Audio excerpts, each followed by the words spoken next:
마태복음 13장 31절에서 32절 우리 신약성경 23페이지 정도에 있어요. 다 찾으셨죠? 함께 한 목소리로 시작. 또 비유를 들어 이르시되 천국은 마치 사람이 자기 밭에 갖다 심은 겨자씨 한 알 같으니 이는 모든 씨보다 작은 것이로되 자란 후에는 풀보다 커서 나무가 되매 공중의 새들이 와서 그 가지에 깃들이느니라. 아멘. 따라합시다. 작은 것으로부터. 요즘 코로나가 지금 다시 확산되고 있죠. 물론 유럽이나 미국에 비하면 우리 대한민국은 감염자의 수가 지극히 적은 거예요. 뭐 또 감염 검사를 조금 했다, 많이 했다, 뭐 많은 말들이 있지만 어쨌든 나온 보도 내용을 보면 300명 내외 정도의 지금 감염자가 증가했어요. 근데 그것 때문에 많은 사람들이 불안해하고 두려워하고 있습니다.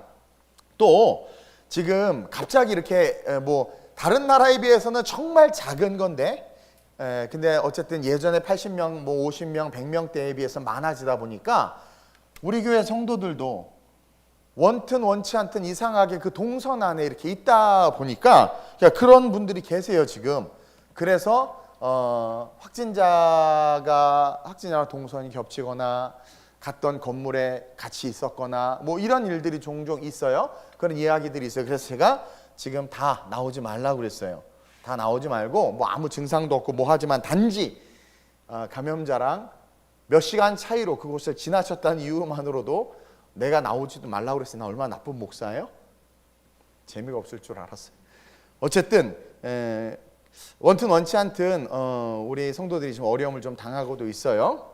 근데 재밌는 건 모두가 두려워하는 이 감염병에 있어서 여러분 이 우한 코로나에 있어서 가장 강력하고 확실한 보호막이 뭔 줄 아세요? 마스크야, 마스크. 그래서 그 질병청에서 TV에 나와서 이렇게 보고하고 할 때도 결론은 그거예요. 마스크만 잘 쓰고 마스크가 최선의 대안이라고 그렇게 이야기를 하는 얘기를 들었죠? 그렇단 말이에요. 지금이야 이제 뭐 지금 이 시점에서야 백신도 개발이 됐다고 하고 이제 곧 나온다고 하고 빠르면 연말에 미국이나 뭐 이런 나라들은 백신을 투여할 수 있다고 해요. 그러니까 그나마 다행이기는 하지만 이 백신 소식이 나오기 전까지만 해도 여러분 우리가 유일하게 이 죽음이라는 공포, 이 코로나라는 공포에서 보호받을 수 있는 가장 강력한 도구는 이 마스크뿐이었어. 그렇죠? 타이레놀이 도와주나? 감기약이 뭐 도와줘요? 이 마스크를 열심히 쓰고 다니잖아요. 마스크 꼭 쓰세요. 이 마스크 수십억 하지도 않아. 물론 초창기 때 마스크 물량이 부족했을 때는 여자들이 마스크 많은 남자를 졸졸 쫓아다녔다는 뭐 그런 내용도 이 이야기도 있긴 한데 어쨌든 수십억 하는 것도 아니야 이 마스크. 명품도 아니야. 뭐 루이비통 마스크 쓴 사람 있어요? 구찌 마스크 있어요? 그런 거 없죠? 그냥 너무나 지극히 평범해. 아무나 구할 수 있고 지극히 평범한 이 마스크가 전 세계가 두려워하는 이 전염병에서 나를 지켜주고 우리 가족을 지켜주는 가장 확실한 대안이고 보호 장비라는 것이 그저 놀라운 따름이야. 생각해봐요. 그러지 않아요? 놀라울 따름이야. 수억 원 하는 무슨 약이나 수십억 하는 주사가 아니라 정말 마스크만 잘 써도 보호를 받는, 사실은 가장 큰 위기 속에서 가장 나를 확실하게 지켜줄 수 있는 게 지극히 평범하고 지극히 뭐라고 표현해야 돼? 저렴한 그런 마스크라는 거죠. 이 전 세계가 두려워 떨고 있는 이 질병 속에서. 그래서 정말 마스크만 잘 써도 감염률이 감염자와 함께 있어도 현저하게 줄어든다는 사실이 이렇게 많이 발표되고 했죠. 그래서 마태복음 25장 21절 말씀과 같이 한번 읽어볼까요? 시작. 그 주인이 이르되 잘하였도다.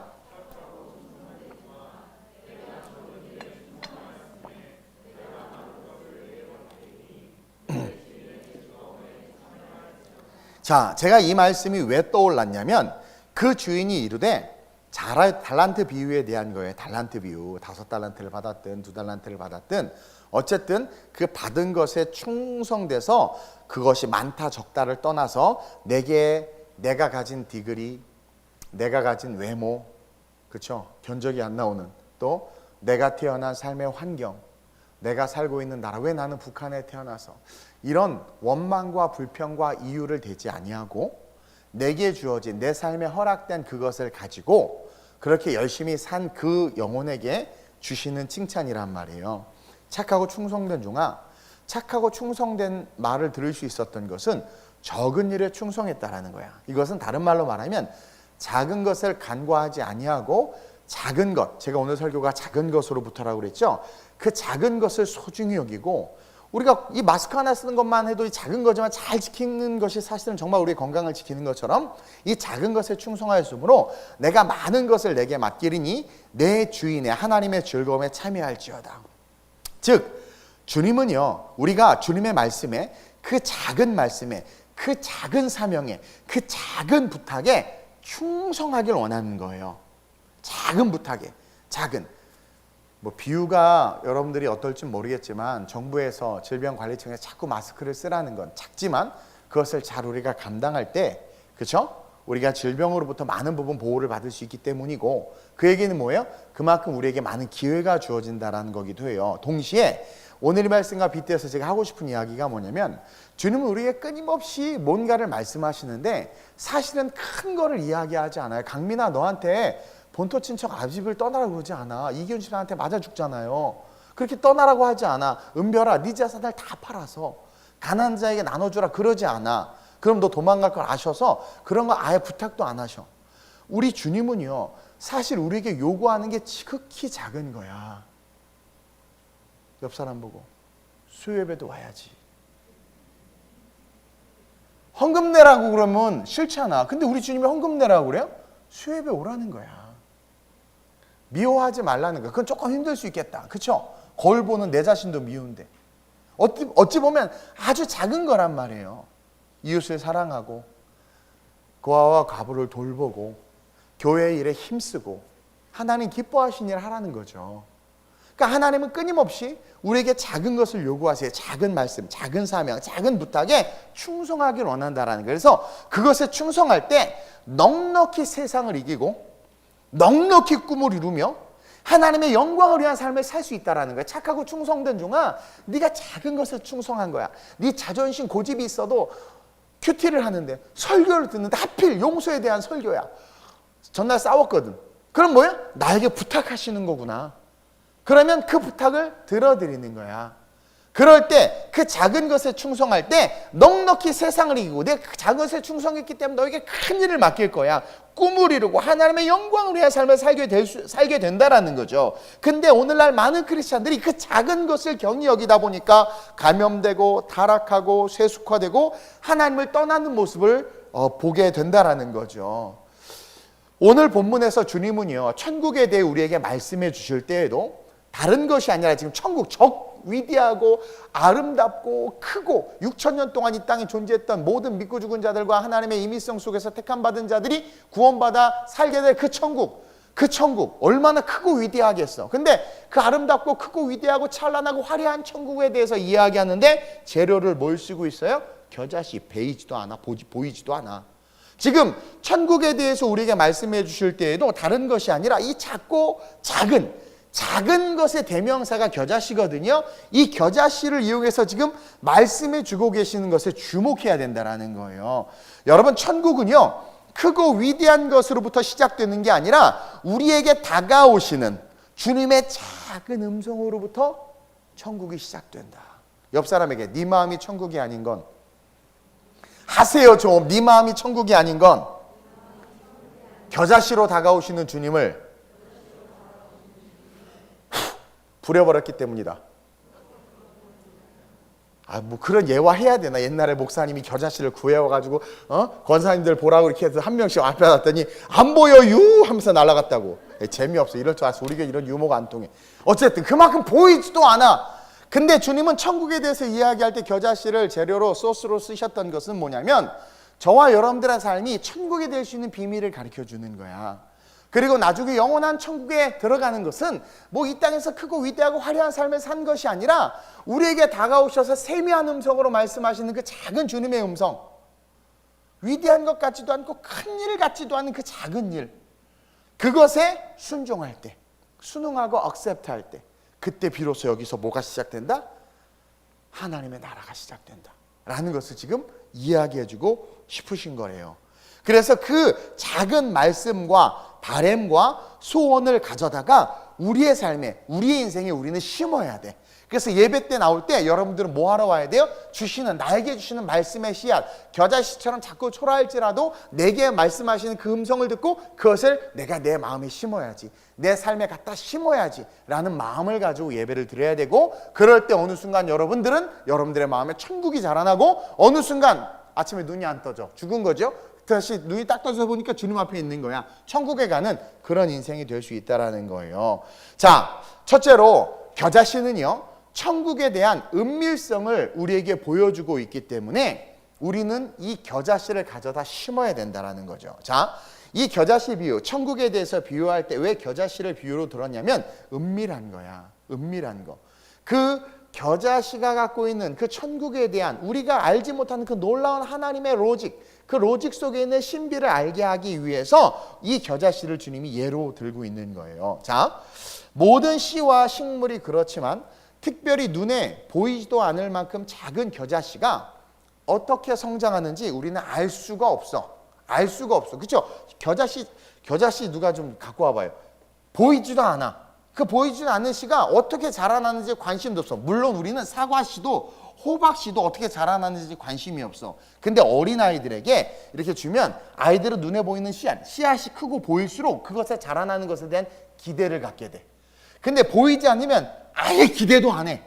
그거 알아요? 겨자씨의 비밀이 거기에 있는 거예요. 너무나 작기 때문에 어떻게 성장하는지 알 수가 없을 뿐만 아니라 관심이 없는 거야. 누구도 겨자씨에 관심이 없어요. 보이지 않는 것에는 이 땅의 모든 피조물들이 관심이 없어요. 인간들이. 호박씨 같은 거는 일단 못생기고 커서 관심이 있어. 보이잖아. 또 말리면 맛있고 먹을 수도 있고. 근데 눈에 안 보이는 겨자씨는 안 보이니까 관심이 없고, 작다 보니까 기대하지도 않고, 관심이 없고, 또 너무 작으니까 귀찮아. 이거 관리하는 것도 귀찮아. 그러니까 신경을 안 쓰는 거예요. 근데 주님이 천국에 대해서 설명하실 때 그 속성들을 지금 이용하고 있다는 것을 깨달아야 돼. 겨자씨는 너무 작기 때문에 아주 은밀하게, 그러나 사람들의 눈에는 절대로 드러나지 않게 성장해. 겨자씨가 썩는 것도, 다른 씨는 썩으면 눈에 언뜻 보이는데 겨자씨는 썩으면 이게 흙인지 씨인지도 몰라.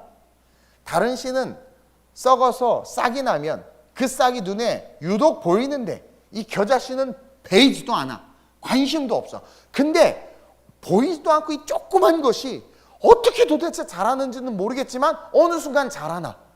어느 순간 자라나서 성장한단 말이야. 관심 없는 곳에서, 버려진 것 같은 곳에서 어느 순간 어떻게 자라났는지 모르게 자라나 나중에 큰 나무가 된다. 이게 천국이다.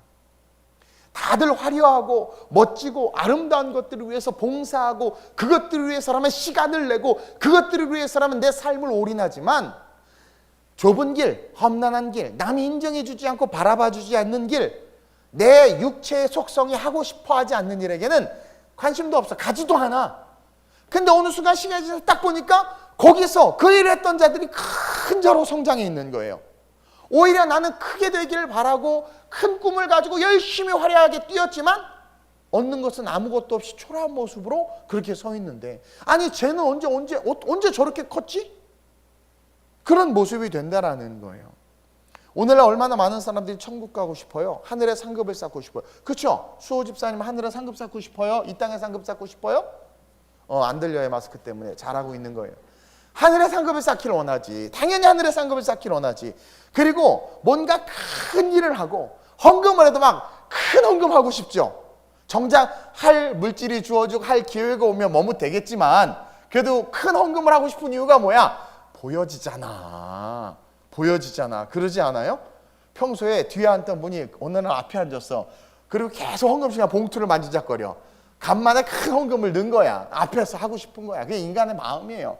다들 그래. 뭔가 큰 하늘의 상급을 쌓고 싶고 천국에서 가장 좋은 자리에 앉고 싶고 큰 일을 하고 싶고 큰 헌신도 큰 거 하고 싶어 해. 근데 주님은 천국에 대해서 뭐라고 말하냐면 천국은 그렇게 보여지는 삶으로 그것을 추구하는 자가 가는 곳이 아니라는 거야. 이 겨자씨 비유에서. 그러니까 역설적으로 보세요. 우리 주님이 이 땅에 소리 소문 없이 왔어. 유일하게 동방박사만 하늘의 별을 연구하다가 그 왕의 별에 막 왔고, 목동들이 그냥 광야에서 아이고 졸려 죽겠어 뭐 이러다가 이렇게 천사 소리도 이렇게 왔어. 그리고 어디서 태어났어요? 그쵸? 말구유에서. 이제 조만간 크리스마스잖아. 말밥통에서 태어났단 말이야. 세상에. 이 존재하는 모든 피조물로도 그 값을 치를 수 없는 그 하나님이, 그쵸? 그 초라한 곳에 오셨어. 소리 소문 없이. 이것과 비슷하다라는 거야. 나사렛, 총동네, 나사렛에서 무슨 선한 것이 나겠느냐 할 정도로 이미지가 나사렛. 제가 봉천 중학교를 나왔어요. 봉천동이 밭들봉 하늘천, 하늘을 받드는 동네야. 가난한 동네. 옛날에 산동네였어. 근데 하늘을 받드는 밭들봉 하늘천 동네라고 그래서 모든 이단 본부는 거기 다 있어. 하늘을 받드는 동네라고. 아 정말 그래요. 무슨 얘기하다 갑자기 봉천동이 나왔어. 그래서 봉천동 살았다 그러면 촌동네 살았다, 산동네 살았다는 이미지가 있어. 그것처럼 나사렛, 그 나다나엘이 그러잖아요. 빌립이 야 내가 메시아를 봤다 어쩌저쩌 하니까 나사렛에서 온 예수다 그러니까 거기서 무슨 선한 것이 나겠느냐 할 정도로 그 촌동네에서 태어나셨어. 이름 없는 무명의 부부 사이에서. 우리는 마리아 요셉 하지만 딴 데 가서 마리아 요셉 누구냐고 물어봐. 몰라. 그 당시 때 그냥 레위지파의 족속이었을 뿐이지 유명한 자도 아니었고 연봉이 얼마에 뭐 아내가 이쁘다 그런 것도 하나도 없었어. 그냥 평범한 하나님 마음에 의로운 자. 그거 우리 눈에는 안 보이지. 여러분 그거 하나님 마음에 의로운 자는 세상에서 보다 찐따예요. 그냥 바보야 어떻게 보면. 그렇죠? 그런 자들, 무명한 부모 밑에서 태어났단 말이야.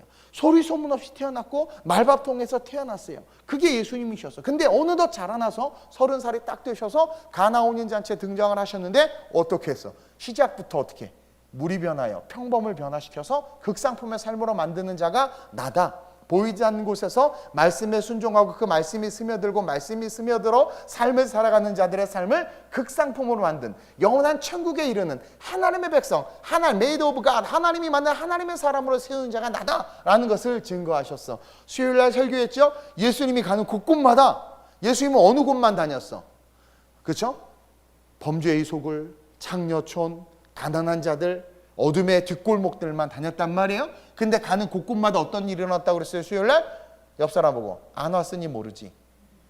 수요일날 어떤 일이 일어났다고 그랬어요? 잔치가 일어났다고 그랬어. 잔치가. 예수님이 가는 곳곳마다 잔치와 역사와 능력이 나타났잖아요. 그게 우리 예수님이란 말이야. 초라하게 말밥통에 태어나시고 이름 없는 무명의 부모 밑에서 태어나셔서 나사렛이라는 총동네에서 자랐단 말이에요. 디그리도 없어요. 근데도 불구하고 그렇게 알려지지 않은 그 예수님, 오직 말씀에만 순종하셨잖아. 근데 그 예수님이 하나님의 때가 되어서 움직이기 시작하니까 어떻게 돼요? 난리가 나는 거야. 가나온 자체의 기적을 일으키고 가는 곳곳마다 잔치를 베풀고 능력을 드러내셨단 말이에요. 사람들이 저가 누구냐 외치는데 알 수가 없어. 그리고 또 자라난 동네에 갔더니 그 동네 사람들은 예수가 너무 촌스럽고 특별한 게 없으니까 무시했어. 예수님은요 크고 위대하게 자라나셨고 그 모습으로 그곳에 서 계셨는데 그 당시 그 예수를 알던, 예수님이 고향에서 인정 못 받았죠. 얘 그때 그냥 목수의 아들 이렇게 근데 뭐 선지자라고 이렇게 나타났네? 언제 이렇게 컸어? 근데 막 기적과 능력을 행했대. 근데도 정작 그 마을 사람들이 그 예수를 무시해. 왜냐면 자기보다 못난 사람이었던 거야. 크고 화려하고 보여지는 것들을 위해서만 살았어. 근데 예수님은 말씀에만 순종했고 어느 순간 그냥 무명한 것 같으나 유명한 자가 되어버렸어. 겨자씨가 어떻게 자랐는지는 모르지만 은밀하게 자랐어. 은밀하게 자라서 어느 순간 자랐는데 그 키가 1m, 3m가 넘는 큰 나무가 돼서 새들이 깃드는 것처럼 그렇게 말씀에 순종해서 작은 것에 순종해서 걸어가는 자들의 삶은 어떠한 삶이 돼요?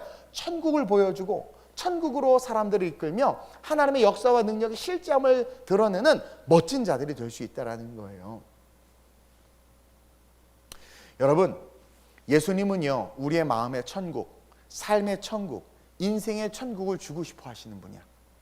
마음에서부터 천국을 주고 싶어 하세요. 거기서부터 시작되는 거야. 그리고 마음이 천국인 자들은 살아가는 삶이 천국인 거야. 그 어디는 하늘나라. 장미꽃도 감사하지만 장미꽃 가시도 감사하는 삶. 주시니도 하나님이시오, 취하시니도 하나님이십니다 라는 고백을 할 수 있는 삶. 그게 삶이 천국이야. 그러니까 어떻게 돼요? 선교지에 가고 막 핍박받으면서 살아가는 거야. 그게 천국이 안 되면 절대로 순교, 선교 못해요. 그러다 보니까 어떻게 해요? 인생이 천국으로 바뀌어. 천국으로 바뀌어. 하나님은 우리가 그러한 삶을 살기로 하는, 예수님은. 그래서 그 시작점을 가르쳐 주는 거야. 너가 정말 마음의 천국, 삶의 천국, 인생의 천국을 누리기를 원한다면 뭐예요? 작은 것부터 시작하라는 거야.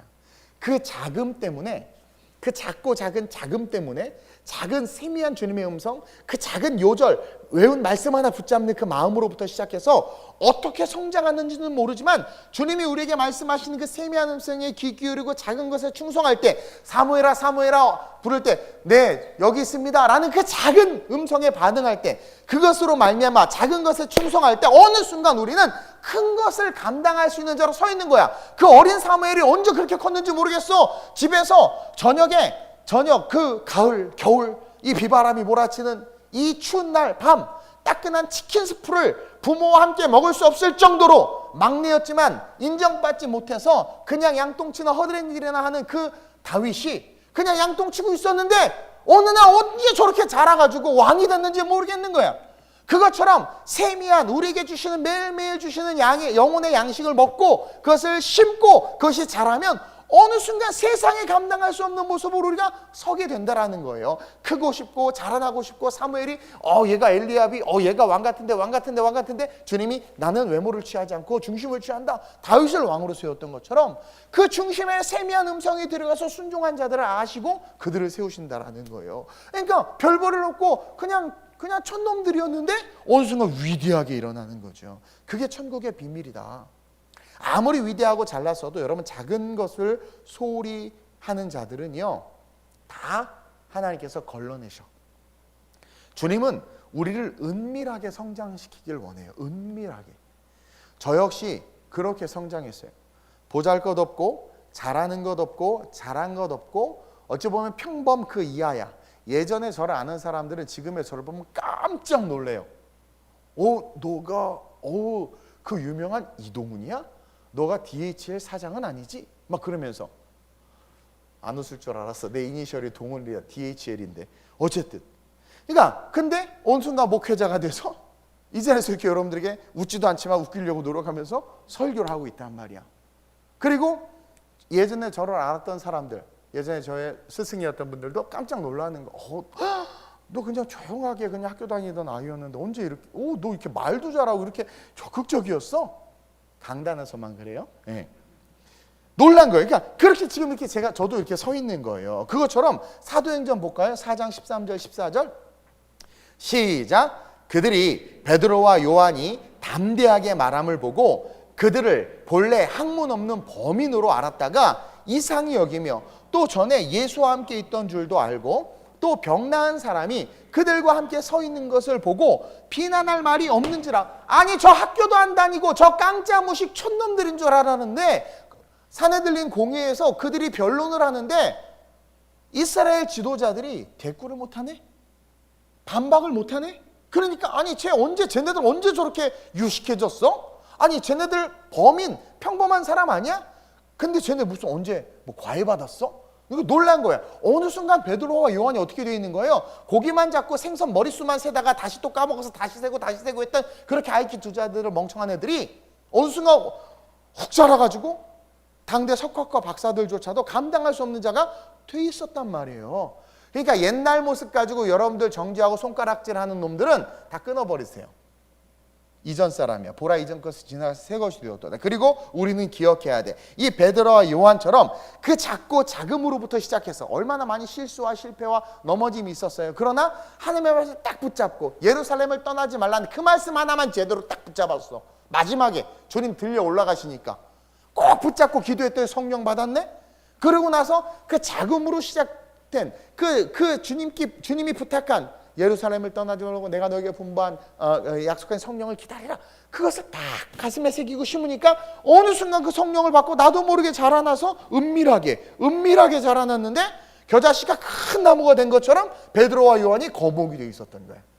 당시에 세상에서 돈으로 머리부터 발끝까지 다 발라서 공부시켜서 키워놓은 그 석학과 박사들보다 더 큰 자들로 서 있었다라는 거죠. 그래서 저는 여러분들이 저와 같이 그 주시는 세미한 음성을 듣고 겨자씨와 같지만 우리에게 부탁하시는 그 작은 성령의 음성을 듣고 그 자금으로부터 시작해서 하나님의 손에 의해서 자라나는 얘가 어떻게 이렇게 자랐지? 그러니까 하나님이 키우시는 거야. 우리 문윤희 선교사님이 은찬이 은서에 대한 고민이 있는 거예요. 필리핀에 있을 때 이제 나름 선교사라 필리핀이 좋아. 선교사님들이 하는 국제학교는 선교사들을 자녀들을 공짜로 막 가르쳐주고 10분의 1 등록금만 내도 남들은 돈 바리바리 싸들고 보내는 국제학교인데 이렇게 갈 수 있어요. 그래서 우리 은찬이가 들어갔단 말이에요. 근데 한국에 또 나와야 되니까 또 나왔어. 한국에서 교육시켜야 되나? 필리핀에서 교육시켜야 되나? 막 엄마는 자녀밖에 없잖아요. 고민일 수밖에 없어요. 내가 그랬어. 하나님 앞에 맡겨. MK, PK 애들은 하나님 다 지켜. 그랬더니 네. 고백했어. 어딨어? 그쵸? 어디 계셔? 우리 문희수. 저 고백했어요. 그 이제 신경을 탁 끊었다는 거야. 왜냐면 주변에 극성 맞은 아줌마들이 우리 문희 선교사님 앉혀놓고 애는 이렇게 키워야 돼, 저렇게 키워야 돼. 어느 뭐 하니까 쏠렸어. 쏠려. 예. 그러다가 주의 종의 말을 딱 들으니까 하나님이 키워. 아멘. 너무 심플해져. 놀아라, 먹어라, 그냥. 두고 봐봐요. 얼마나 위대하게 크나. 두고 봐봐. 5, 6개 국어 막 프리토킹 하면서 아주 그냥 깜짝 놀라게 할 거예요. 그러니까 하나님이 키우시게 해야 돼. 그래서 여러분들 알다시피 여러분들이 온 힘을 다해도 안 돼. 경영하는 것이 허사야. 바벨 딱 그렇게 멋지게 지었는데 하나님이 한번 불어버리니까 그냥 다 무너지잖아요. 그것처럼 우리가 천국을 누리기를 원하시는데 그것은 뭐예요? 겨자씨 속에 숨겨져 있는 그 은밀성을 알아야 된다는 거야. 다들 큰 데만 관심 있는데 천국은 그런 데 관심 있는 자들이 누릴 수 있는 게 아니야. 하나님 널 키울 거야. 너에게 주시는 세미한 음성, 너에게 맡겨진 사역과 사명, 작지만 하나님의 나라를 위한 일들을 감당하기 시작할 때 어느 순간 별볼일 없고 초라한 난데 시간이 한참 지나서 딱 서 있는데 보니까 그레이트해져 있는 거야. 이게 그레이트해진 게 아니라 그레이트해지는 거야. 언제 내가 이렇게 됐지? 그렇게 되는 거예요. 그런 인생 사시길 주님의 이름으로 축원드려요. 둘째로 그러면서 우리가 이 겨자씨를 통해서 깨달아야 되는 것은 뭐냐면 한번 읽어볼까요? 시작. 자, 보세요. 왜 겨자씨에 대한 이야기를 했냐면, 그리고 그 겨자씨가 자라나는 것들에 대해서 이야기했냐면, 주님은 겨자씨 보이지 않고 관심 없는 것, 그러나 그 안에서 은밀하게 일하시는 하나님의 나라에 대한 속성을 우리에게 가르쳐 주심과 동시에 그것이 얼마만큼 크고 위대하게 확장될 수 있는지를 우리에게 가르쳐 주고 싶으셨던 거야. 자, 2000년 전에 많은 사람들은 예수님을 초라하게 여겼어. 그리고 선지자가 이미 예언을 해버렸네. 이사야 53장 2절 한번 읽어볼까요? 시작. 그는 주 앞에서 자라나기를 연한 순 같고 마른 땅에서 나온 뿌리 같아서 고운 모양도 없고 풍채도 없은즉 우리가 보기에 흠모할 만한 아름다운 것이 없도다. 자, 마른 땅에서 나온 뿌리, 빼짝 마른 땅에서 뿌리가 삑 나왔으니 얼마나 못생겼겠어. 그쵸? 이렇게 촉촉한 땅에서 자라야 모이스처라이징이 된 뿌리가 이렇게 쫙 나올 텐데 빼짝 말랐으니 뿌리 자체도 그냥 막 털도 막 이렇게 막, 그쵸? 왜 사막에서 캔 고구마처럼, 그것처럼 아름답지 않은 거야. 풍채도 없어. 우리가 보기에 흠모할 만한, 세상 사람들이 좋아할 요소를 하나도 안 갖고 있단 말이야. 우리 예수님이 그렇게 초라해. 그리고 그 초라하신 마태복음에 보니까 13장 57절에 시작. 예수를 배척하니. 왜? 아니 뭐 집안이 빵빵해, 뭐 돈이 있어, 뭐가 있어. 배고프면 가서 음식을 준비하라고 해라, 막 이래. 돈도 주는 것도 아니고 막. 그러니까 사람들이 뭐 별로 이렇게 매력을 못 느껴. 그러니까 배척한 거야. 계속 예수께서 그들에게 말씀하시되 선지자가 자기 고향과 자기 집 외에는 존경받지 않음이 없느니라 하시고, 그러면서 자기를 알고 자기의 익숙함, 즉 세상의 관점으로 보는 자들에게는 선지자들을 인정받지 못해. 그러나 하나님의 나라와 하나님의 사역과 하나님에 의해서 인정받는 자들이 선지자다, 이런 이야기를 하는 거예요. 다시 말하면 세상은 예수에 대해서 인정하지 않았어. 그냥 평범한 인간으로만 여겼고, 평범한 인간으로 봤을 때도 나처럼 조금 생겼으면 괜찮은데 우리 예수님은 너무나 얼굴 보는 것도 힘들 정도로, 흠모할 만한 게 없을 정도로 부담스러웠단 말이에요. 근데 어느 순간 그 예수님은 수많은 사람들이 따르는 지도자가 돼 있었고, 유대인들, 당시 힘과 권력과 부를 가지고 이쁜 얼굴을 가진 그들이 두려워하는 존재가 됐으며, 그 예수님은 가는 곳곳마다 유대인들과 권력자들이 하지 못했던 기적과 능력을 베푸는 전능자의 모습으로 서 계셨던 거야. 흠모할 만한 것도 없고 사람들이 매력도 못 느끼고 보잘것없이 초라하게 나사렛에서 자랐지만, 어느 순간 시간이 지나 보니까 아무것도 못할 줄 알았던 그 예수님이 그 누구도 하지 못하는 일을 해내는 놀라운 확장의 힘을 가진 하나님의 능력을 드러내는 지도자로 서 계셨다라는 거죠. 그것처럼 겨자씨도 마찬가지로 미약하고 보잘것없는 모습으로 땅에 버려진 것처럼 뿌려져. 이게 뿌렸는데 내가 겨자씨를 뿌렸나? 뿌렸는지도 몰라. 몇 알을 갖고 갔는지도 몰라. 이게 뿌리다 보니까 어디 뿌려졌는지도 몰라. 그리고 시간이 지났어. 근데 시간이 지나서 가만히 보니까 어느 순간 3m가 넘는 나무가 하나 자라나 있는 거야. 큰 나무가 자라는 것처럼 우리 주님은 그렇게 우리의 인생을 그와 같은 인생으로 세우고 싶으시고, 우리의 인생이 그런 인생이다라고 말씀해 주고 싶어 하는 거예요. 오늘 본문 32절에 뭐라고 나와 있냐면, 모든 씨보다 작은 것이로되. 가장 작은 거야. 많은 사람들이 큰 것을 바래. 또 반대로 우리가 인생을 살면서 나는 자꾸 초라해. 아니 진짜 웃겨요.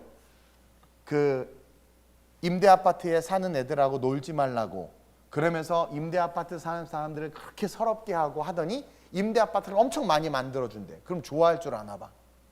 그렇죠? 이게 뭐냐면 세상이란 말이야. 세상이란 말이에요. 이것은 뭐냐면 사람들은 작은 거 싫어해. 평소 작은 거 싫어해. 그러지 않아요? 이해돼요? 작은 거 싫어해.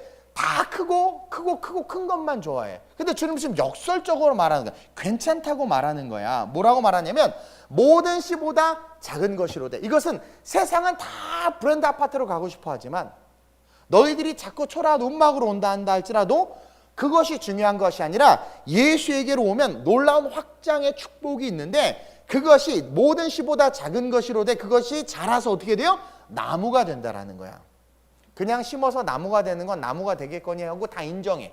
그리고 이놈은 그럴만하니까 하고 다 인정해. 근데 얘는 그럴 가치도 존재도 그럴 수가 없는 놈인데 그렇게 나무가 되어 있는 모습. 이것이 천국의 비밀이다. 관심도 받지 못했던 그 심령, 그 영혼들에게 수많은 새들이 깃듦과 같이 하나님이 그러한 자들을 거목으로 세워주신다라는 거예요. 즉 이 땅에 거목으로 필요한 주님의 제자로, 능력 있는 천국의 백성으로 설 수 있는 자들이 어떠한 자들이다?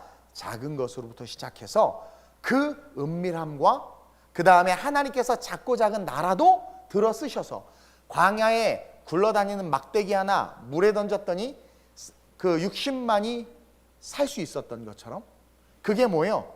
확장성이야. 별별 나무떼기를 잡아다가 주님이 던지니까 크게 쓰임받은 것처럼, 세상에서 너를 겨자씨만하게 여기고 초라하게 여기고 너를 그냥 있는데도 없는 것처럼 여긴다 할지라도, 은밀함 속에서 자라나면 그 겨자씨가 자라나서 수많은 새들이 깃드는 것처럼 너는 예수 믿는 자로서 거목이 되고, 작게 개척한 교회지만 그 말씀에 순종한 교회는 세상에 감당 못하는 큰 교회로 성장할 수 있다는 것을 우리에게 이야기해 주고 있는 거예요. 여러분의 작고 작음에 연연해하지 말았으면 좋겠어. 저 잘 살 수 있었지만 하나님께서 가라 하신 길을 걸어갔고, 그 길을 걸어가면서 저는 아무렇지도 않았지만 다들 또 어떤 분들은 불쌍하게 여기는데, 저는 불쌍하게 여길 필요 없어요. 잘생겨서 괜찮으니까. 그래서 그랬지만 전혀 그게 장애가 되지 않아요. 근데 어느 순간 자라서 이 모습으로 서 있는 것처럼, 여러분들이 작다는 것, 여러분들이 탐나대학교를 나왔다는 것, 여러분들이 연봉이 1,500만 원도 1,000만 원도 안 된다라는 것, 시간당 알바를 하면서 그렇게 편의점을 전전긍긍해야 된다라는 것에 초라해하지 마시고 위축되지 말라는 거예요. 저 사람은 좋은 대학, 좋은 과, 좋은 직장 다니는 것에 부러워할 필요도 없는 거야. 중요한 건 말씀 속으로 들어가야 된다라는 거예요. 단지 작고 작은 그 주님의 음성, 그 말씀을 우리의 가슴에 심고 잘 가꾸면 그 그것이 어느 순간 자라서 여러분들과 함께 자라서 여러분들이 원치 않아도 그 씨앗이 막 뚫고 일어나는 거예요. 씨 뿌리는 자의 비유에서 씨를 뿌렸더니 그 돌짝밭에 뿌려졌어. 어떻게 돼요? 그 돌짝밭이 그 씨를 죽이는 것이 아니라 정말 그 씨를 품으면 그 씨가 자라나서 어떻게 그 돌을 박살내는 것처럼 저와 여러분들의 삶을 하나님께서 놀라운 삶으로 세워주신다라는 거야. 그것을 믿어야 된다는 거예요. 하나님은 여러분들을 거목이 되게 하고 싶어 하시는 거예요.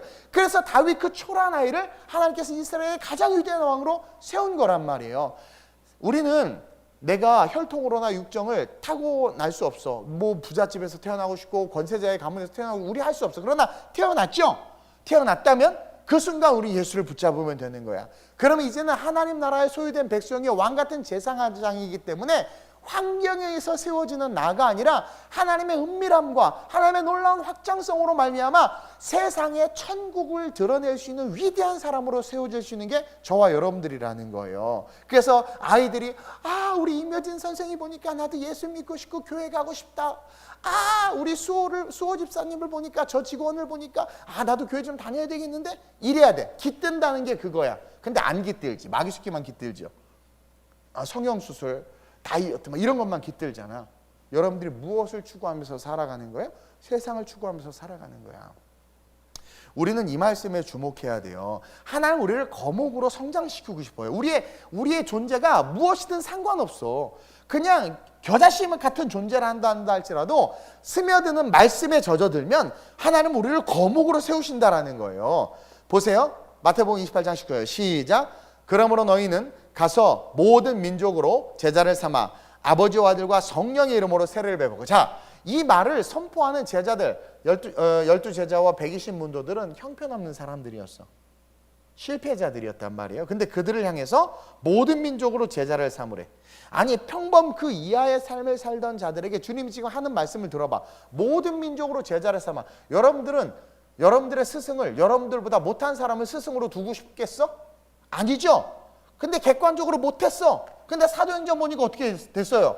그들이 제자들을 스승으로 둘 만한 모습으로 성장했었단 말이에요. 어떻게 성장했는지 모르게 성장이 있었어. 이해해요? 이 확장성이 겨자씨의 비밀이란 말이에요. 그리고 아버지와 아들과 성령으로 세례를 베풀고 권능을 주신다라는 거죠. 권능은커녕 말씀도 못 믿고 도망가고 고기 잡으러 갔던 놈들인데,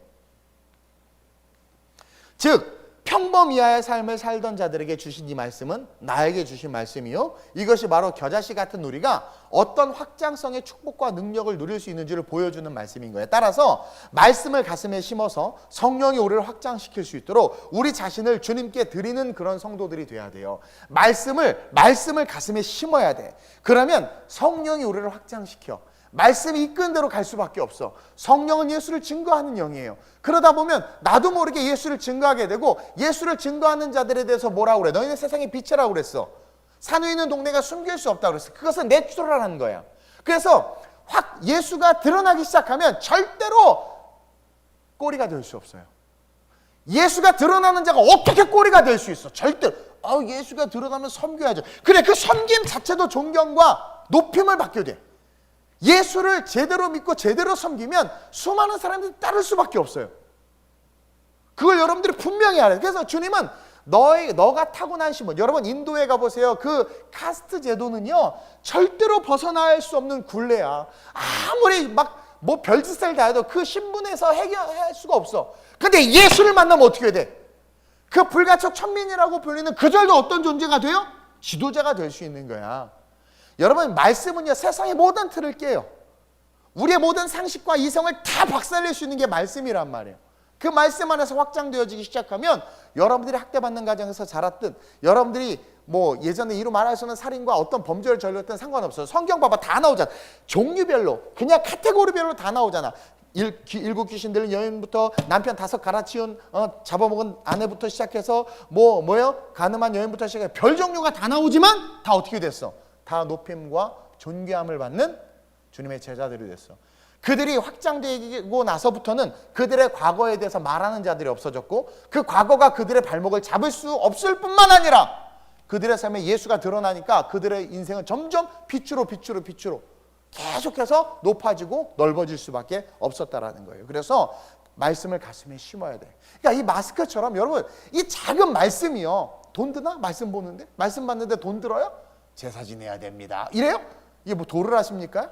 언제든지 펴볼 수 있고 우리에게 주어지는 말씀. 수요, 금요, 주일, 새벽 얼마나 많은 설교들. 그 말씀이 나를 찌를 때 아파. 에이씨 뭐 목사님은 나 저쪽 교회 가서 말씀드려. 이게 아니라 accept하고 하다 그냥 순종하고 제가 그랬죠. 각도기의 눈금의 1도는 우리가 봤을 때 보이지도 않지만 시간이라는 레일을 타고 쫙 가면 이렇게 시작했는데 쫙 가면 극과 극에 서 있어.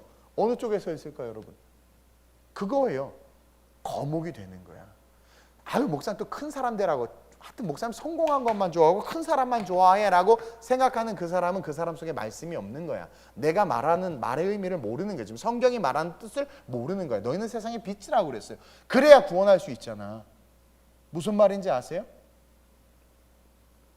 그래서 말씀을 가슴에 심어 성령의 우리를 확장시킬 수 있도록 우리 자신을 주님께 드리는 그런 성도들이 돼야 돼요. 그러면서 마지막으로 합독합니다. 시작. 이 작은 것으로부터 능력됨을 알고 믿어야 되는 거예요. 이 작은 것으로부터 이 겨자씨, 이 작은 것, 겨자씨 내게 주시는 작은 말씀, 내게 주시는 작은 사사로운 주님의 부탁, 그것을 받아들일 때 결론은 뭐냐면 그 작은 것으로부터 능력이 진짜 능력돼. 우리는 능력, ability. 그래서 능력을 꿈꾸고 능력 있는 자가 되기를 원하고 능력을 사모하는데 여러분들이 뭐 능력 있다 말하고 능력을 드러냈다고 하는 것은 돈이나 세상이나 어떤 힘에 의한 거야. 진짜 ability, 진짜 능력은 오늘 이 말씀 속에 있는 능력이에요. 보세요. 마태복음 17장 18절 20절에 보니까 이런 말씀이 있어요. 시작. 이에 예수께서 꾸짖으시니 귀신이 나가고 아이가 그때부터 나으니라. 그때의 제자들이 조용히 예수께 나와 이르되 우리는 어찌하여 쫓아내지 못하였나이까? 이르시되 너희 믿음이 작은 까닭이니라. 진실로 너에게 이르노니 만일 너희에게 믿음이 겨자씨 하나일 만큼은. 자, 오늘 보면 마태복음 13장에서 겨자씨를 이야기하고 나서 시간이 흘러요. 그러다가 귀신 들린 자녀를 둔 아버지가 애를 데리고 와가지고 이 아이에게서 귀신을 쫓아내달라는 거야. 그러다 못 쫓아내주는 거죠. 그러니까 주님의 앞에 막 창피해가지고 막 그러다가 주님이 쫓아내주니까 제자들이 우리는 왜 못 쫓아냈나 물어보는 거야. 그때 다시 겨자씨를 언급해. 17장에서 뭐라고 말하냐면 만일 너희에게 믿음이, 자, 믿음과 겨자씨를 지금 동일선상에 두고 있죠. 믿음이 겨자씨 하나만큼만 있어도, 겨자씨 하면 뭐예요? accept 하는 거죠. 다시 말하면 너희는 그동안 하나님의 말씀을 억셉트하지 않았어.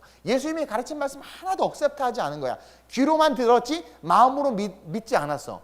귀로만 듣고 의심했지 그것을 마음으로 심지 않았던 거야. 그러니까 믿음이라는 것은 뭐예요? 내게 주어지는 로고스가 레마로 다가올 때 그것을 품어버리는 거야.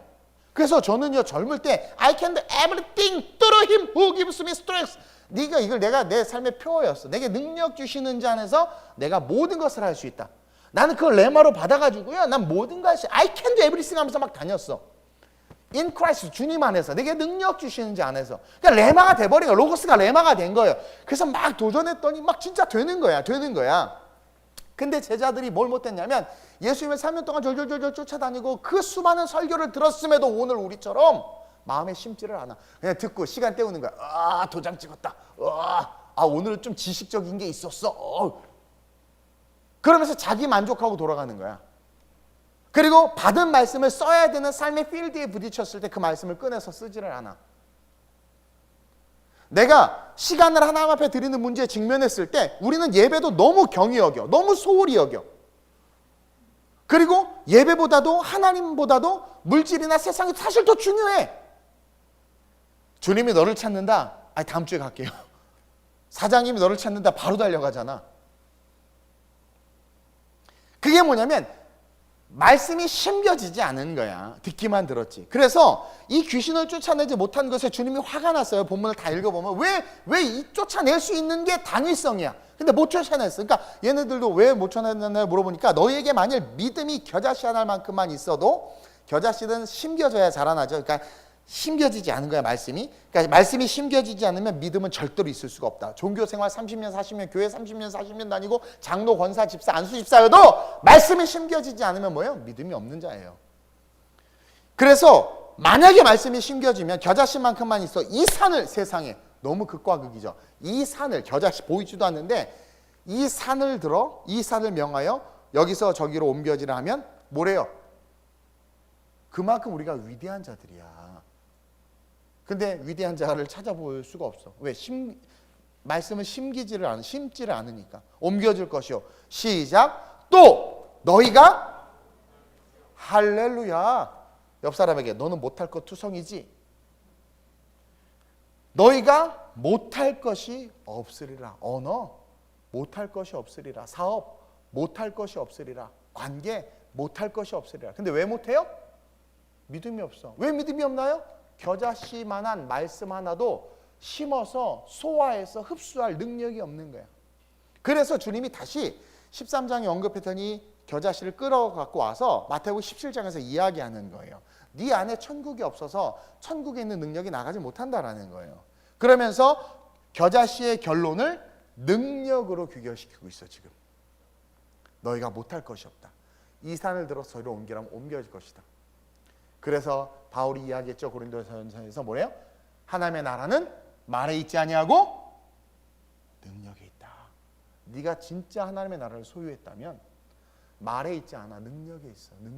능력은 뭐예요? 전 돈 안 좋아하는데요. 그래도 돈이 눈앞에 있어. 그걸 안 좋아할 수 있는 능력이 있어야 돼. 유혹을 이길 수 있는 능력, 세상을 이길 수 있는 능력, 이념과 사상을 이길 수 있는 능력. 그러니까 능력. 여러분들 능력하면 돈 버는 능력, 공부 안 하고 서울대 가는 능력 이런 것만 생각하죠. 그게 세속주의 신앙이 가리킨 잘못된 능력인 거야. 세속적 어빌리티를 말하는 거죠. 우리는 하나님 나라에서의 어빌리티를 추구해야 되는데, 그래서 하나님의 나라는 말에 있지 아니하며 능력에 있다. 그래서 정말 겨자씨만한 믿음이 있으면 하나님의 나라가 우리 안에 세워졌기 때문에 그 하나님의 나라가 있는 자들의 삶에는 능력이 나타나서 귀신, 가난도 마찬가지예요. 가난, 슬픔, 질병, 아픔, 저주가 다 떠나. 그래서 하나님의 나라에 있으신 예수님이 갈 때마다 질병이 떠나간 거야. 문제가 해결되고 갈등이 치유된 거야. 능력의 시작은 내게 말씀하시는 작은 말씀, 세미한 음성으로부터 시작되는 것이고, 그것을 딱 심어. 말씀을 심고 믿어. 그리고 순종할 때 나도 모르게 은밀히 성장하는 나를 경험해. 나도 모르게 우리 남편 너무 많이 변했어요. 우리 아내가 이상해졌어요. 그거 나도 모르게. 그래, 가끔 우리 문진호하고 신상한 집사님 서로 변했어요. 이상해졌어요. 자기도 모르게 성장하는 거야. 자기도 모르게 전에는 어떻게 하면 교회 안 갈까 하는데 같이 뭐 해야 돼? 같이 우리 교회 갈까? 이게 같이 이구동성이 나오는 거죠. 이렇게 변하는 거예요. 은밀하게 자라는 거죠. 그걸 스스로 경험해. 그러다가 어떻게 돼요? 우리의 삶의 지역이 나도 모르게 확장돼. 나도 모르게 그게 리더야. 내가 이끌고 싶어서 되는 게 리더가 아니라 겨자씨 같이 하나님의 말씀이 심겨져서 어떻게 자라는 줄 모르고 성령이 나를 키우는 거죠. 그렇게 커서 한마디 딱 했더니 사람이 따라. 그게 빛이야. 그게 소금이에요. 그렇게 자라나는 게. 그러니까 하나님의 성령에 의해서 은밀하게 자라나는 자들이 리더가 되는 거예요. 사무엘이 그랬고 다윗이 그랬잖아. 바울이 그랬고 다 그렇게 자라났어요, 사실은. 그리고 자연스럽게 리더요, 빛이요, 소금이 되는 거예요. 그러다가 보니까 못할 것이 없는 능력 있는 삶이 돼. 기도하니까 열려. 그리고 두려움이 없어. 그러면서 어떻게 돼요? 삶에 진짜 능력이 일어나. 사도들이 그랬죠. 그리고 오늘날 믿음의 신실한 종들도 능력이 나타나. 그것처럼 여러분, 하나님의 나라는, 천국은 지극히 작은 시작으로부터 시작해서 열매가 맺히는 거예요. 그렇게 살다가 어떻게 되는 거예요? 주님이 오셔서 영원한 천국에 들려 올라가는 거야. 이게 크리스천이에요. 즉 천국은, 하나님 나라는 사람이 생각하고 고대하는 것처럼 누구나 알 수 있도록 크고 웅장하게 임하는 게 아니야. 예수님이 예루살렘에 들어간다고 하니까 사람들이 막 신났어. 하나님의 나라가 임할 것 같아. 근데 그들이 말하는 하나님의 나라는 정치적 하나님의 나라였잖아요. 근데 호산나 호산나, 뭐야? 왜 낙새끼를 타고 오신대? 그리고 낙새끼가 힘이 없어가지고 이렇게 와, 예수님 떨어질 것 같아. 그리고 뒤에 뭔가 막 이렇게 좀 힘있고 능력 있는 고관 대작들이 왔으면 좋겠는데 제자들 어이 부끄러워요. 뭐 이렇게 예수님 따라가는 거예요. 막. 근데 뭐 메시아라고 하니까 막 그래. 막 그렇게 했어.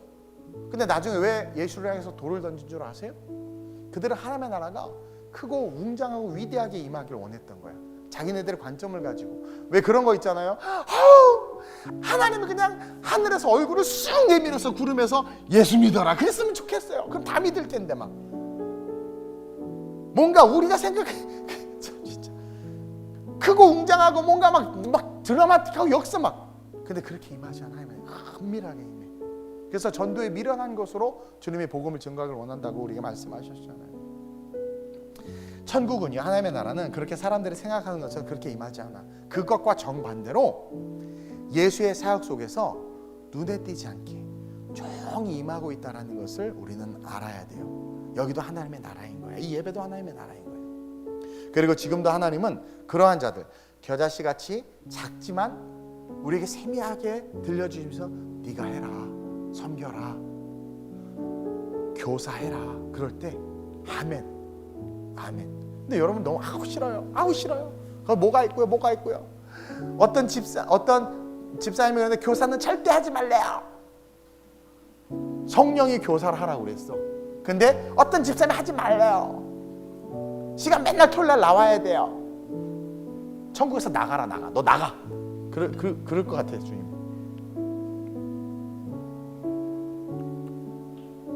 그래서 한국교회가 세속화되고 타락한 거예요. 말씀을 자꾸 타협했기 때문에. 그러니 그런 인생에 하나님의 나라가 임하지 않고, 그러다 보니까 은밀한 성장이 없고 세속적 성장만 있는 거죠. 그래서 온 교회가 욕심으로 다 가득 차버린 거야. 하나님의 나라는 욕심이 없어요. 근데 오늘날 한국교회 왜 이렇게 욕심이 많아? 하나님의 나라가 없는 거지.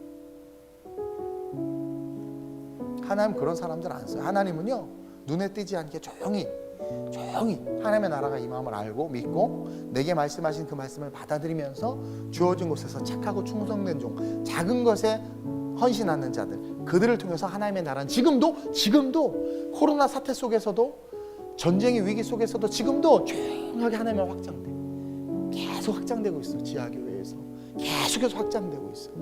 그래서 2000년 전 예수로부터 시작된 이 복음은 12제자, 120문도, 그리고 종교개혁이 뭐 크게 이빨 꽝 임했어요? 아니에요.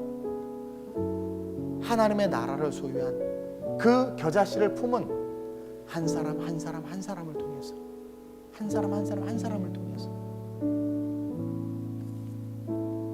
그렇게 종교개혁이 일어나고, 그리고 지금의 이 놀라운 교회, 대한민국만도 얼마나 이 교회가 많아요? 그리고 엄청난 부흥과 이 성도들로 지금 확장돼. 이게 은밀하게 확장된 거예요. 어느 순간. 세계에서 제일 큰 교회가 여의도 순복음교회잖아요. 조영규 목사님이 젊었을 때, 저기 누구예요? 그 유명한 장동규 목사님 누구죠? 갑자기 생각이 안 나네. 원고에 없는 내용인데.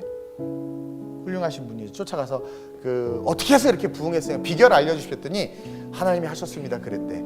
그래서 조영규 목사님 속으로 했대. 치사하다. 자기 혼자 부흥하려고 안 가르쳐주네. 근데 어느 순간 조영규 목사님 교회가 커졌어요. 그러니까 수많은 사람이 찾아와서 어떻게 이렇게 교회가 성장했습니까? 했더니 하나님이 하셔서 자기도 그런 거야. 근데 깨달을 때 그때 그 목사님이 진실을 얘기해 주신 거였구나. 하나님이, 우리 교회도 마찬가지, 하나님이 잘하게 하시는 거예요. 그렇다고 또 크게만 됐다고 이게 하나님이 잘하게 하는 게 아니라 하나님의 임의성 속에서, 하나님의 주권에 의해서, 하나님의 계획 속에서 되는 거예요. 그렇게 잘하게 하시는 거예요. 그리고 마지막 때가 되면, 마지막 때가 이제 곧 오겠죠. 결국 온 인류의 구원을 가능하게 하는 큰 나무, 즉 말씀이신 예수님이 다시 재림하셔서 우리를 영원한 천국으로 이끄시는 거예요. 오늘 본문에 보면 32절, 이는 모든 씨보다 작은 것이로되 자란, 예수를 말하는 거예요. 자란 후에 풀보다 커서 나무가 되며 공중의 새들이 와서 그 가지에 다 깃드니라. 천국에 대한 비유잖아요 지금. 그래서 그 예수가 나중에 재림하심으로 말미암아 어떻게 돼요? 그 예수를 믿는 우리를 다 천국에 깃들이게 하는 거란 말이에요. 따라서 우리는 작은 것을 소중히 여겨야 돼요. 작고 세미한 성령의 음성에 주목해야 돼. 그리고 주목만 하지 말고 따라합시다. 순종하자. 우리 옆 사람에게 순종해라. 저도요 순종했더니 2020년 제가 여러 번 인용하는데 저에게 주신 말씀이, 여호와께서 너를 지켜 모든 환난을 면하게 하시며 또 내 영혼을 지키시리로다. 여호와께서 너의 치료를 지금부터 영원까지 지키시리로다. 코로나 시국에 우리 교회를 지켰고, 단 한 번도 비대면 예배 없이 딱 한 번 그랬죠. 예배를 안전하고 하나님의 임재를 사모하면서 쭉 드릴 수 있었고, 우리 성도 하나님께서 건강하게 다 지키셨어요. 너희 출입을 지금부터 영원까지 지키실 것이다. 그 말씀을 아멘 믿고 지키실 것을 믿고 걸어가는 거죠. 그래서 우리 각자가 그 작은 것으로부터 시작해서 능력 있는 삶으로 확장하고 성장할 것을 믿고 오늘 이 밤에 기도했으면 좋겠어요. 우리의 자녀들을 위해서, 우리 교회를 위해서, 선교적 하나님의 나라를 위해서, 다음 세대의 지도자를 위해서. 여러분, 주님이 일하세요. 주가 일하신, 나도 몰라, 은밀하게 주가 근데 주님은 뭐야? 말씀이죠. 말씀이 육신이 되어 이 땅에 오신 분이죠. 말씀을 내가 억셉트해요. 그럼 그 말씀이 내 안에 오셔서 주가 일하시는 거야. 그래서 나도 모르게 갑자기 헌신하게 되고, 일천번제를 드리고, 나도 모르게 막 선교사로 나가게 되고, 나도 모르게 주가 일하시는 거예요. 그러다 보니까 어떻게 돼요? 나도 모르게 리더가 돼 있고, 지도자가 돼 있고, 빛이 돼 있는 거야. 한국교회가 그래야 돼. 근데 한국교회가 어느 순간 마귀의 음성을 들었어. 우리 모두가. 그래서 빛이 아니라 세상의 짱돌을 얻어맞는 존재가 됐잖아요. 오늘 이 밤에 주님 다시 일하여 주옵소서. 내가 작은 말씀, 겨자씨만한 말씀이지만 아멘 하고 순종하겠습니다. 직분 받으면 목숨 걸고 1년간 지킵니다. 내가 하나님, 집사가 교사하지 말라고 한 말과 성령이 교사라는 말 속에 갈등하는 이 초라한 나의 신앙을 불태워 주시고 하나님께서 주시는 말씀에 순종해서 하나님 그렇게 걸어가겠습니다. 그래서 내가 내 안에 그 능력으로 말미암아 위로자가 되고 병든 자를 치유하는 자가 되고 하나님의 역사를 드러내는 그런 주님의 제자, 확장된 삶의 중심에 서 있는 주님의 제자 되기를 원합니다. 주가 일하시네, 주가 일하시네, 주께 아끼지 않 나에게 주가 일하시네, 주가 여러분 초라하게 여기지 마세요. 여러분들 외모 때문에, 여러분들의 환경 때문에 여러분들을 초라하게 여기지 마세요. 할렐루야. 주가 말씀을 아멘할 때 은밀하게 자라게 하십니다. 여러분들의 마음에 천국을 주시고 여러분들의 삶에 천국이 되게 하며 귀신을 내어 쫓고 모든 병든 자를 치유하며 하나님의 능력 있는 일꾼으로 세워지는 역사가 여러분들의 삶에 있을 수 있음을 믿습니다. 주여 일하여 주옵소서. 오늘 이 밤에 기도할 때 내 삶이 다시 변화되고 회개하여 일어날 수 있게 해달라고 간절하게 소망하며 우리 시간 한 번 더 찬양하고 기도합니다. 주가 일하시네, 주가 일하시네, 주가 일하시네, 주께 아끼지 않는 나에게 주가 일하시네, 주가 일하시네,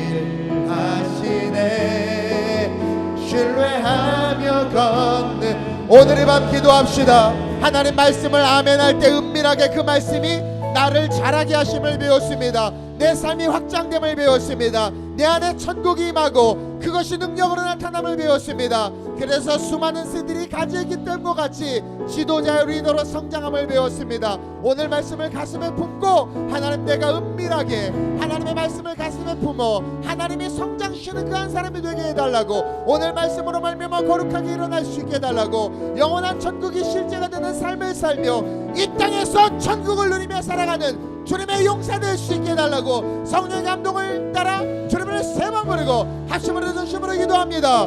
주여